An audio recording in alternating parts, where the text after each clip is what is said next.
Well, hello. You like that walk-up? Was it dramatic? Do you think I'm cool now? You should, because that was a cool thing to do. Today, we're gonna be looking at 4 different types of whiskey. Whiskey, rye, bourbon, and you know the other one? I never drink this stuff. Scotch. You may wonder why I only have 2 bottles here. That's because I didn't want to bring more bottles down here. This barn that I'm filming this in on our Tennessee property is quite a ways from our trailer where we're living while we fix up, renovate, build our new home. Do you care about all that? No. All right. I'm not going to go into, because I don't know. That's mainly why. But there's some technical difficulties? Yeah, probably. Technical differences between all 4. Just pretend there's 4 bottles here. 1, 2, 3, 4. Yeah, there's 4. There's technical differences between all of them, and I'll briefly go over the differences as I know them. But today I'm just gonna go over what matters to me in the differences, and that is how they taste, at least to me. Some guy who just moved to Tennessee from California and likes cigars and tobacco and bourbons, makes videos about them. If you like that, you'll like this channel, so make sure you subscribe, because that's what YouTube wants you to do. Today I'm drinking some rye, my favorite of the 4.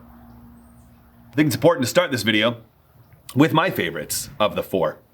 They would go rye, bourbon, whiskey, and Scotch. You like Scotch?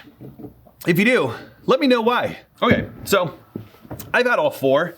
And I'm just going to tell you what I know the differences are based on my scientific research and also the taste difference that I get between the 4. I guess I'll start with Scotch because that's the one I'm least familiar with and one I like the least. The thing that I've noticed with Scotch, and Scotch, by the way, comes from, yeah, sure does, Scotland. Hence the name, right? It's a Scottish whiskey. The thing that differentiates Scotch's taste from all the other tastes of whiskey, I guess there's like Japanese whiskeys and stuff, but we'll leave those out. Scotch stays in the barrel a heck of a lot longer than all these other ones, which is also why it costs so much money. And the thing that happens when you leave this stuff in a barrel for a long time is it gets a lot of flavor, but it also becomes a little weak, in my opinion. It diminishes the original attraction that I have to this brown water, which is that good, delicious burn that you get. I love that burn. And the Scotches I've tried don't have a ton of the burn. They're just extremely smooth. They're easier to drink, and I think that's why people like them, because they're just easier to drink, probably more enjoyable overall. But for me, because it diminishes that real good burn, I'm just not so much of a fan. Which brings us to, I guess, my 3rd favorite, which is whiskey, like traditional Tennessee whiskey, which is where I'm filming this right now. So whiskeys to me are extremely similar to bourbons. The only difference really that I understand about whiskeys is you can be a little bit more, you can kind of do a lot more with. You can play around with the recipe, you can do some interesting, fun things with it. And so whiskeys can be, they can taste quite a bit different from each other because you have more creative freedom in what you do with them. So some whiskeys, I couldn't tell the difference between a whiskey and a bourbon, but then other whiskeys, I'm like, oh, that's clearly not a bourbon.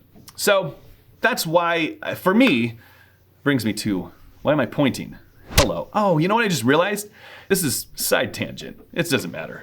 I just realized I shot all of this in 60 frames a second, and I usually shoot in 24. I gotta switch it back. Better. So, bourbons are my 2nd favorite, close to a rye. And the thing I like about bourbons most, honestly, really, the thing that I like about them, they're strict in how you make them. And the one rule that I love the most is they can only be made in the USA. I just love that. I love that when I get a bourbon, I know it is made right here in the US. Most of the best ones come from Kentucky, which is just north of us here in Tennessee. There's some really good ones in Tennessee. There's also a lot of good ones everywhere else in the country. I've tried some really good bourbons all over. They're popping up everywhere. There's a really good one in California. It's called something Yosemite, but now I think maybe that's not made in California. Anyways, bourbons are very strict on how they're made. And to me, they're the most, maybe I'm wrong, but I think they're the most traditional of the brown liquid, at least as it was made in America. I love that it's strict. I love that they're all very similar.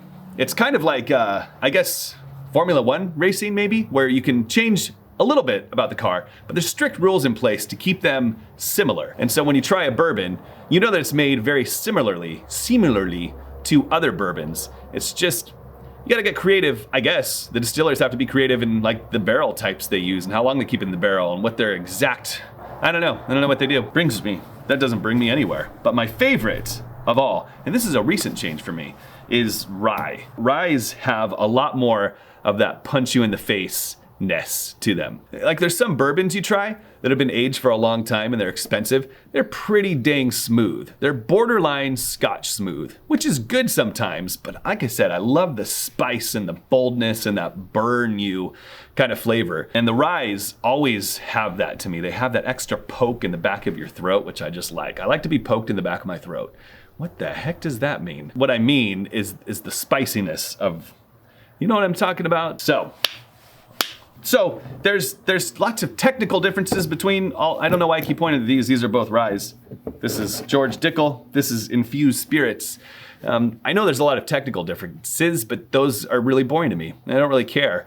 What matters to me is how they all taste. And those are the tasting differences as I perceive them personally.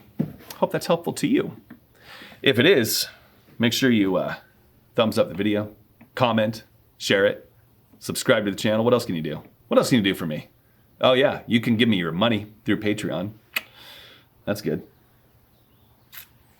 If you want to see more about my family's move out here to Tennessee to a 200-year-old tobacco farm, check out my other channel, which is Blackburn. I'll put the link in the description and maybe one of the pop-up button bubbles somewhere that sometimes work, depending on how you're watching this.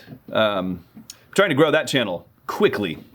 So even if you're not interested in the daily goings-ons of my life, would you please still head over there? Click on that link and subscribe to the channel. It helps boost that channel. I'd appreciate it. That's it. Thanks for watching.